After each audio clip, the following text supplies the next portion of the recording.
Here we are aboard the RSV Altroz, which is the sister ship to the RSV Algary and RSV Airdrie. So this one is a SAR vehicle or a SAR vessel, so search and rescue, but it also is a research ship. Now, one of the special capabilities that this vessel has is that it has these airlock doors inside the lower compartments. So when you do crash, it'll close these airtight doors and prevent sort of flooding. So what we're going to do today in this storm is we're going to purposely crash. Yes, you heard me right. We're going to purposely crash right into that column. And with that, we're going to see what kind of flooding we get, what kind of damage, and we're going to see if we can limp back to base. So we're trying to get a good top speed in the storm, 42 knots, and we're going to have a head-on collision with that column and see what kind of damage we get.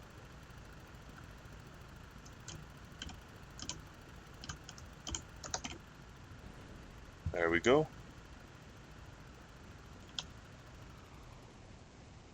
So I cut all power after the collision. Now note that we didn't have our collision warning and collision avoidance on. If this was on, this type of accident would be reduced. However, it still could happen if you hit it on the side of the front, as we show here, rather than the front, because the sensor for the collisions is straight ahead. Yeah, right there, behind the anchor. So here now we could look and we see that we have flooding. So the bow compartment is not compromised, which is interesting, but we have the ballasts are filling. So let's take a look beneath and see what's happening exactly.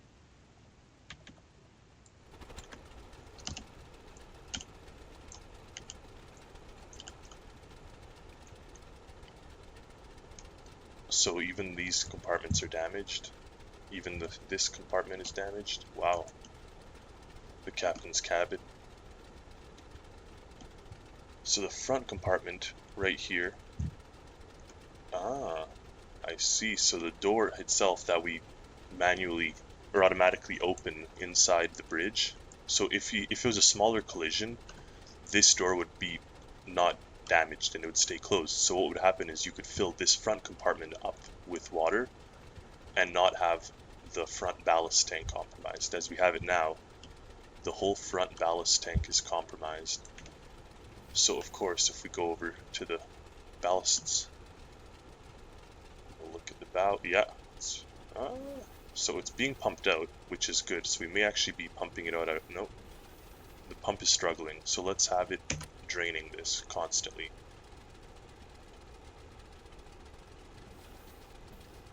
Yeah, it's struggling. It's going up and down. So there's nothing we can do. This button would control that door that has the ballast. Now this is reading null because it's probably leaking right into the ballast tank rather than staying in that bow compartment. And if we make our way down here, yeah, so this door is opening and closing as the fluid port sucks the water out. So if it was a big leak, this door would remain shut fully. As we have it now, it's kind of, and this door too. So as we have it now, they're kind of going in and out, but the idea is that they prevent water from entering into this area full time. But if they're closing and opening like this, that means that there is, like, as it closes, that means there's water, and then the pump here and the one that I have in here, I think it's hidden in the kitchen. So that those two pumps are pumping the water out, and these doors are kind of going in and out. Now if we take a look at the front of the vessel, here, yeah, so it's all messed up and this is bad. So what I would do in this case is probably just repair at least this to try to get the helicopter to be, yeah, there we go. So at least one of them. So now the helicopter has 3 points of contact, it's connected. Now we could send divers beneath with underwater welding equipment, which we'll find right here, to see what kind of damage we've sustained beneath and Let's see if we want to repair something. So obviously this amount of repair would be quite difficult to repair all at once without having to go into dry dock. And we see that the front of the ship is all messed up all the way up, which is, so that was a huge impact. But what's good is that our the side, obviously these airtight doors are closed, so it's not filling constantly. But let's go check back in with our ballast tank controller. Alright, take this off.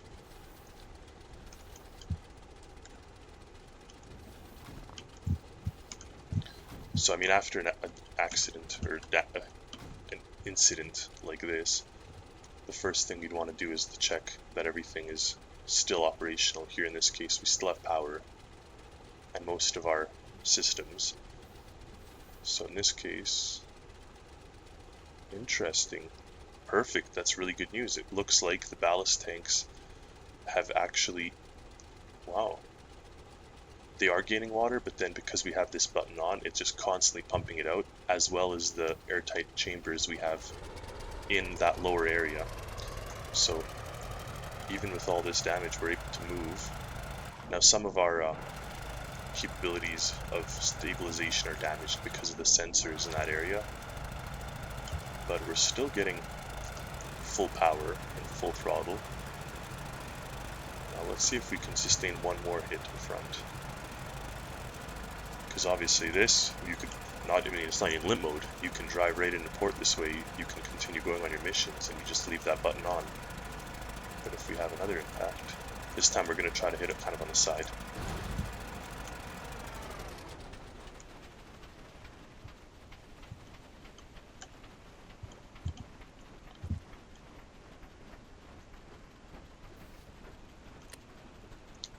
If we turn this button off, let's just see what happens. So now it's on automatic.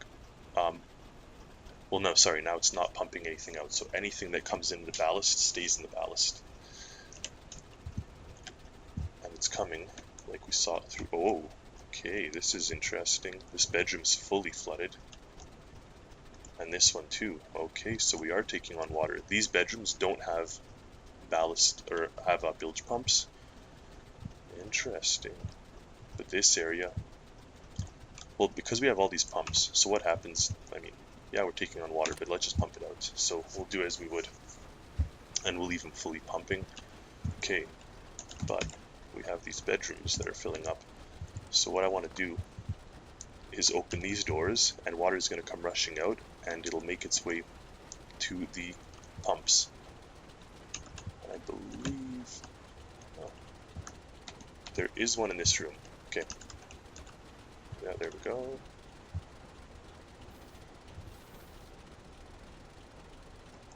So it'd be in your best interest if you were operating this vessel is you wouldn't open this door, because these I'll have to check. It may not be that there's a bilge pump in this area. If there's not, I'm going to add one in the next update, because I don't like the idea that this area can be flooded. Because if you did leave this door open and you're taking on this amount of water, now it has to go down to the lower bilge pump to come out. So for sure you want to leave this closed.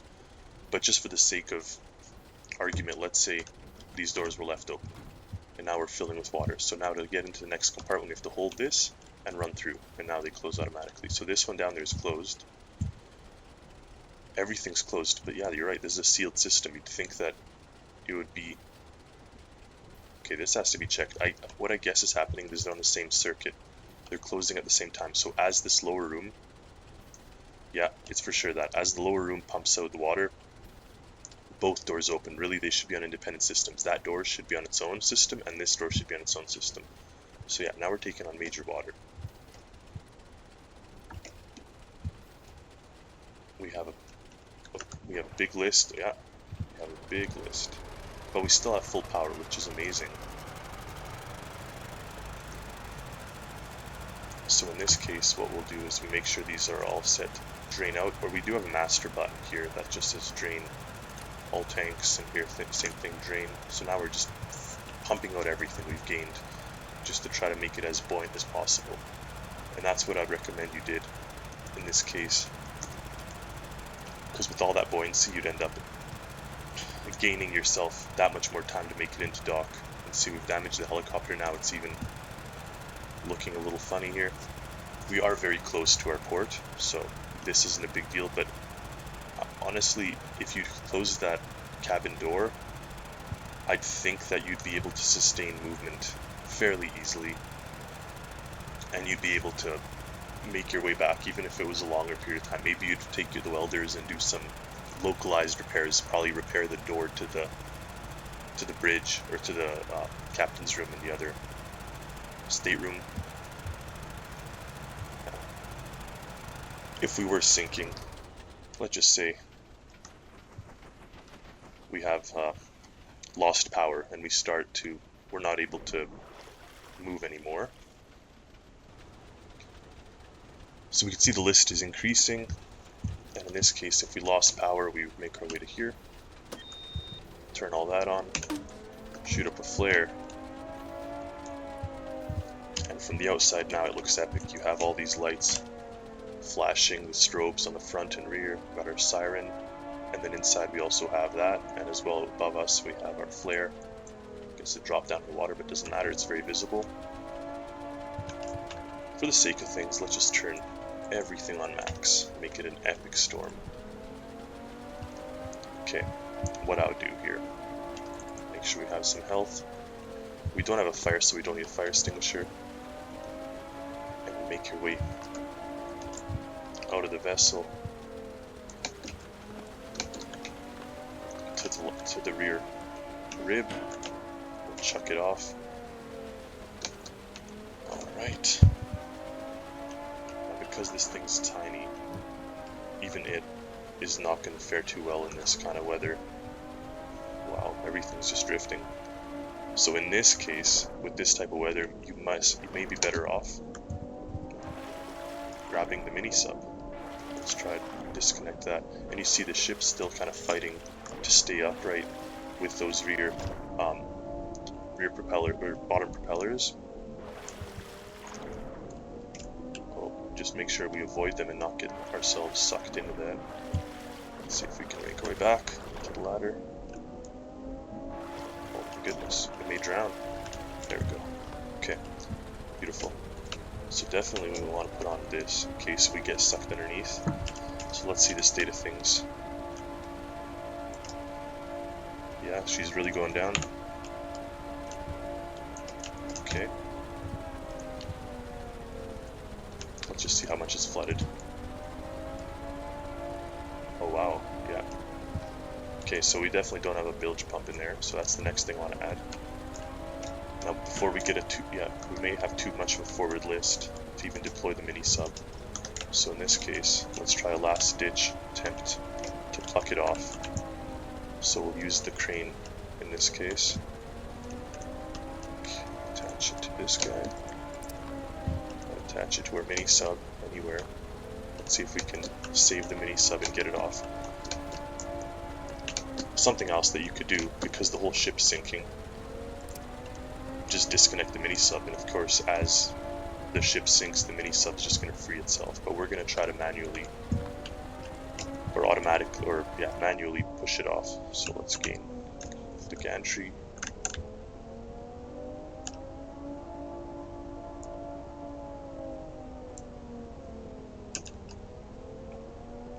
Yes, it's working. Come on, pull, pull, pull. Let's go. Okay, make sure to winch in now. Yes, let's go. So close. Yes, okay, perfect. Now we need to run down and free it from the winch before. Oh yes. Nice. We have the cable with us, the sub's freed. Now the sub's kind of tumbling in this weather, but if we can just get into there, we're going to be able to ride out the storm. Oh my goodness, what a disaster. Look at this.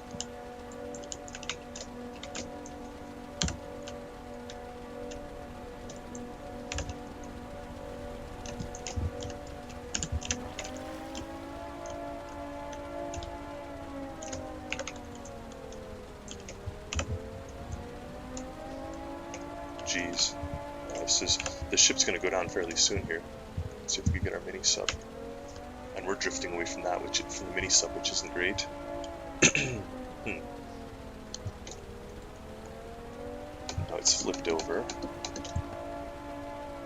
We could use the bottom airlock chamber, actually. That may be the best way. Just close this.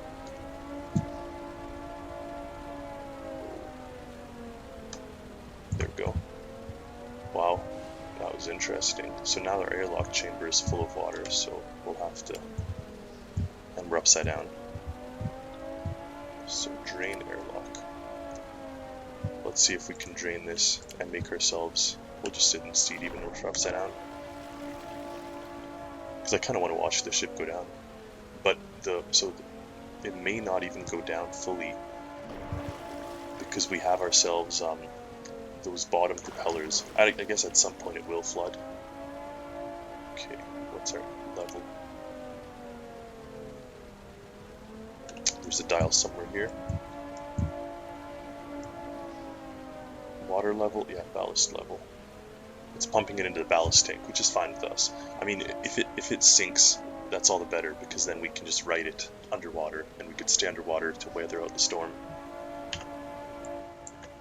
So, once this is empty, which it almost is, we could make our way into the control cabin. Okay, perfect. So, okay, good. Open this thing. We'll sit in the operator's seat, so we're still upside down here. But because we have these little propellers on the roof, we may be able to do something here.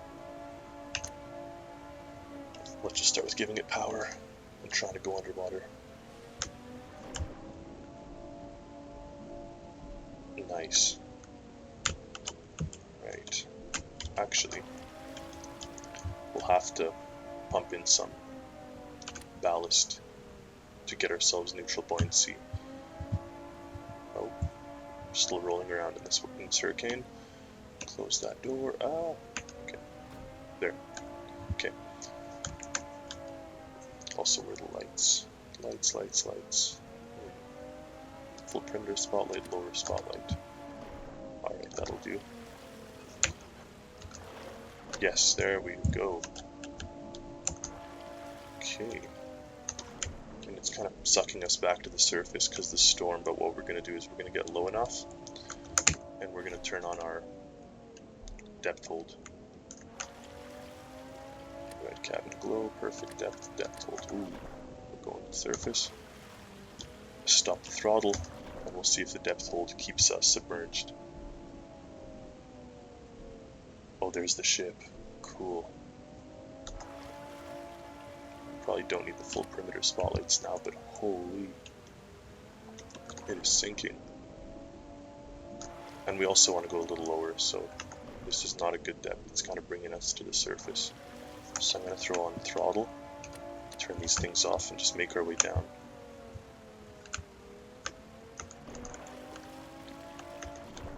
We're riding at a bit of an angle here. We may be upside down. There we go, just turn this stuff on. We'll keep a little bit of forward motion because that helps the fin. This one, depth hold using fins. We'll make our way to the vessel. Oh, there she is. She's fully underneath now. Just hanging on because the rear of the engine compartment wasn't compromised. So I'm guessing in that area, the boat's kind of just keeping barely enough stabilization and buoyancy. Oof. Wow. That's actually kind of scary.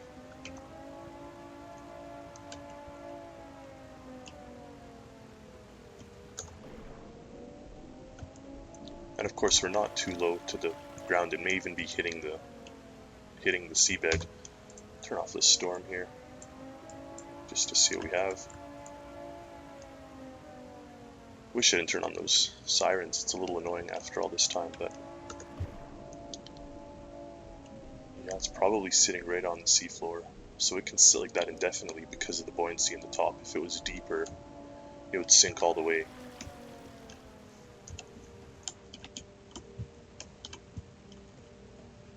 Wow. That is kind of cool. So the thing sunk, and here we are looking at it. Well, we made it. We made it off. And now that the storm's over, we can turn off all these things. We can surface. And voila. We survived 2 crashes, an intentional flooding, and we're sinking. We can start to empty this ballast as we surface.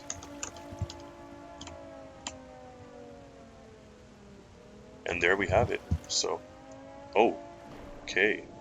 It is actually deep. It made its way all the way down. So if it was a deep sea floor, it would have sunk all the way to the ship. But the mini sub is good, and over there we have the rib. So actually, the rib survived, and it seems to have righted itself. So if you were wearing the scuba tank, you could probably just stay in the rib even as the weather tosses you around. And then once the weather's stopped, you'd still be there. So as always, thank everyone for watching. Stick around for the next video and let me know what kind of things you'd like to see. I have lots of things planned as well, and I think you guys will be very excited. Take care.